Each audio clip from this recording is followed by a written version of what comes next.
Hello everyone. इस video में हम इंग्लिश की फर्स्ट राइट बुक का चैप्टर 7 रीड करेंगे जिसका नाम है the madam ride the bus. चलिए शुरू करते हैं। There was a girl named Wali was who was called Wali for short. He was 8 years old and very curious about things. Her favorite pastime was standing in the front doorway of her house, watching what was happening in the street outside. There were no playmates for her own age on her street, and this was about all she had to do. But for Valley, standing at the front door was very bit and as enjoyable as any of the elaborated games other children played. Watching the street gave her many new unusual experience. The most fantastic things of all was the bus that traveled between her village and the nearest town. It passed through her street each hour, once going to the town and once coming back. The sight of the bus filled each time with a new seat of passenger was a source of unending joy for Valley. Day after day, she watched the bus and grateful a tiny wish crept into her head and grew them. She wanted to ride on the bus even it just once. This wish became stronger and stronger until it was an overwhelming desire. Valley would stare wistful at the pupil who got on or off the bus when it stopped at the street corner. Their face would kindly in her longings, dream and hope. If one of her friends happened to ride the bus and tried to describe the sight of the town of her valley, would be too jealous to listen and would shout in English, proud, proud. Neither she nor her friends really understood the meaning of the word, but they use it often as a slang expression of dispute. Over many days and months, Valley listened carefully to conversation between her neighbor and people who regularly used the bus, and also she asked a few discreet questions here and there.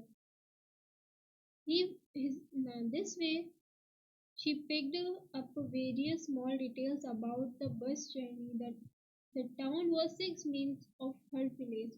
The fare was 30 paces one way, which is almost nothing at all. She heard one well-dressed man say, but the valley who scarcely saw that much money from one month to the next. It seemed a fortune. The trip to the town took 45 minutes. On reaching town, if she stayed in her seat and paid another 30 paise, she could return home on the same bus. This meant that she could take the 1 o'clock afternoon bus, reach the town at the 45 and be back home by 20 to 45. And on went her thoughts as she calculate and recalculate, planned it and replanned it. इसका second part read करते हैं। Well one fine spring day the afternoon बस was just on the point of leaving the village and turning into the main highway when a small voice was heard shouting, "Stop the bus! Stop the bus!" And a tiny hand was raised commandingly. The bus slowed down to a corner, and the conductor, sticking his head out the door, said, "Hurry then, tell whoever it is to come quickly." "It's me," shouted Betty. "I am the one who has to get on. By now, the bus had come to the stop, and the conductor said, "Oh, really? You don't say so." "Yes, I simply have to go," the town said Valley. Still standing outside the bus, "And here's my money," she shout him some coin. "Okay, okay, but first you must get on the bus," said the conductor, and he stretched out a hand to help her up. "Never mind," she said, "I can get one by myself. You don't have to help me." The conductor was a jolly short pound of joking. "Oh, please don't be angry with me, my fine madam," he said. "Here have, here have a seat right up there in front. Everybody move aside, please. Make way for madam." It was the slack time of day, and there were only 6 or 7 passengers on the bus. They were looking at Valley and laughing with the conductor. Valley was overcome with shyness. Obeying everyone's eyes, she walked quickly to an empty seat and sat down.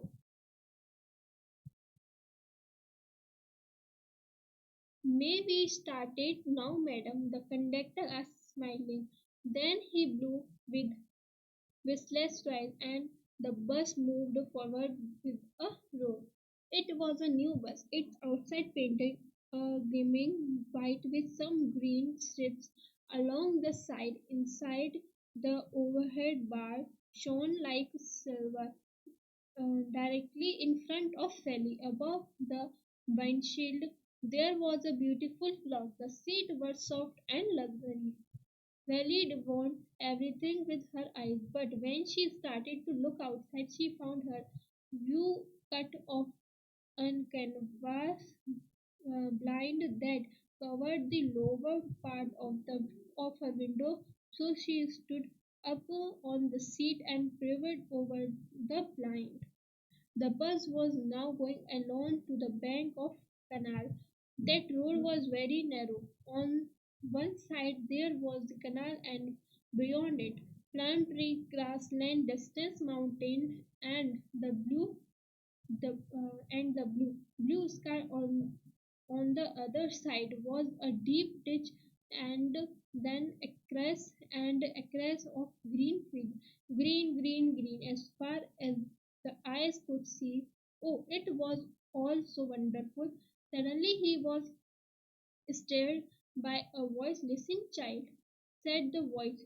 You should not stand like that. Sit down."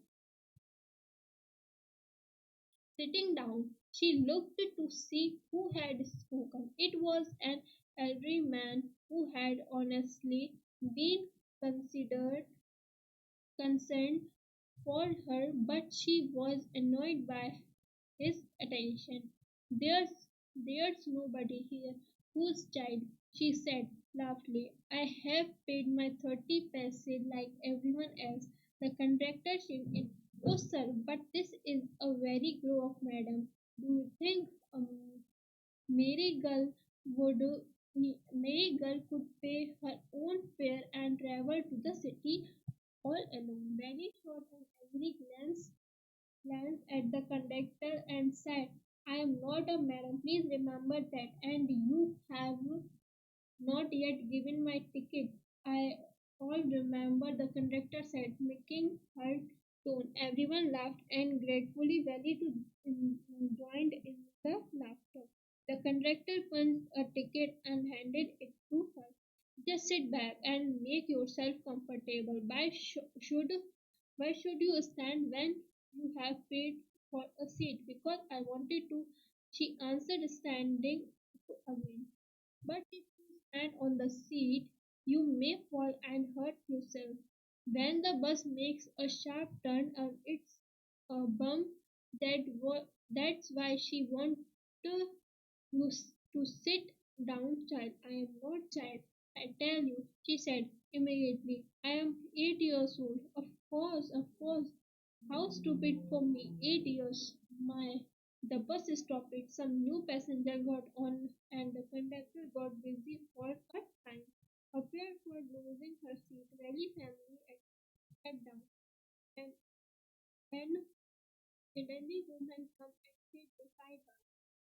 Harry, Harry, all alone, dear, she asked Ellie as the bus started again. Ellie found the moment absolutely refused such big holes and she had in her ears global and such ugly earrings in them.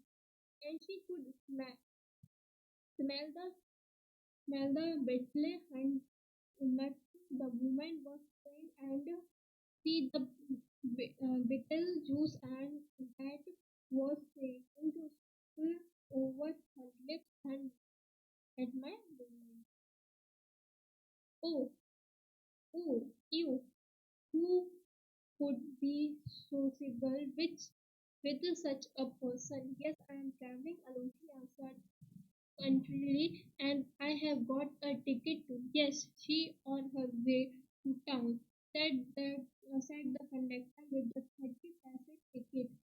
Oh, why do not you mind your own business? Said Betty. But she laughed all the same, and the conductor laughed too. But the old woman went on with her drivel. Is it proper for such a young person to travel alone? Do you know approximately where you are going in town? What the street? What the house number? You need not bother about me. I can take care of myself, Ellie said, turning her face towards the window and staring out.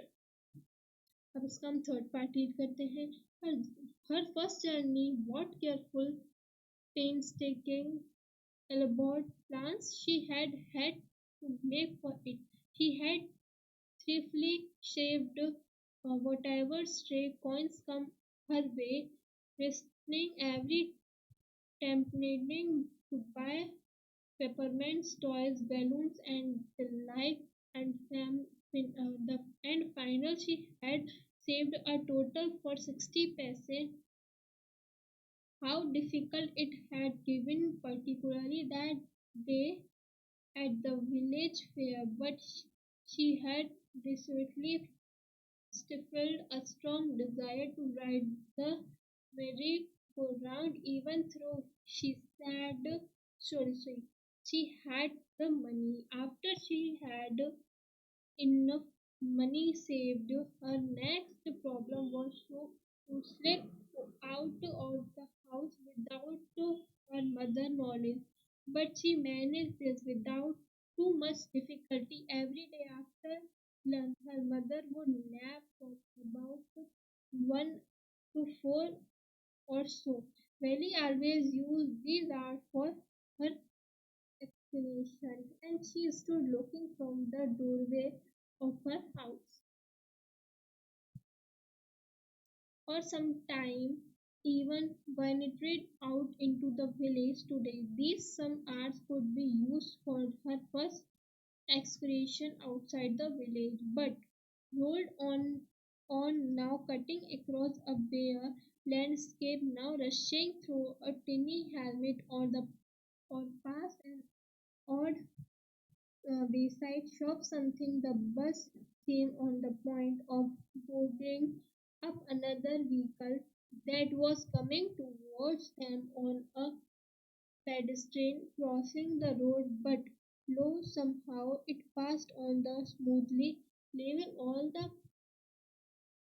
obstacles safely behind. Trees come running towards them, but then stopped as the bus reached them and simply stood there helpless for a moment by the side of the road before rushing away in other direction. Suddenly, when he clapped her hands with glee, a young cow, tail high in the air, was running very fast, right in the middle of the road, right in the front of the bus.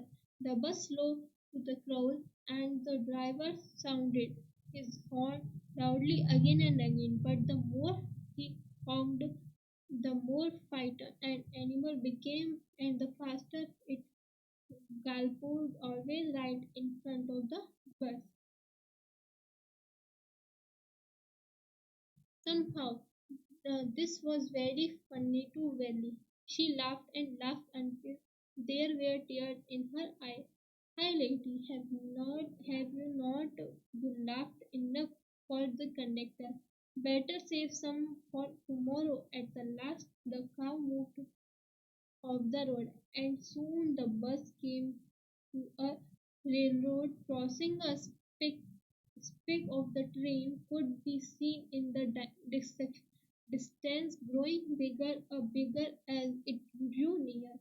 Then it rushed past the crossing gate with a tremendous roar and rattle, shaking the bus. Then the bus went on the past the train station. From there, it traversed a busy, well laid out shopping street and turning entered the wider through thoroughfare. Such big, bright looking shops, what glittering display of cloth and other matches. Beside such big crowds, struck dumb with winter valley grabbed of everything. Then the bus stopped and everyone got off except Valley. Hey lady, said the conductor, are not you ready? You get off. This is as far as our 30 paisa till you. No Valley, no Valley, said I am going back on this same bus. She took another 30 paisa from her pocket and handed the coin to the conductor. Why something the matter? No, nothing the matter. I just felt like having a bus ride, that all. Don't you want to have a look at the site now that you are here all by myself? Oh, I'd be much too afraid. Greatly amused by the girl's way of speaking, the conductor said, but you were not afraid to come in the bus. Nothing to be afraid of about that, she answered. Well then, why why not go to the stall over there and have something to drink, nothing to be afraid of about another. Oh, no, I could not do that. Well, then let me bring you cold drink. No, I don't have enough money. Just give me my ticket, that's all.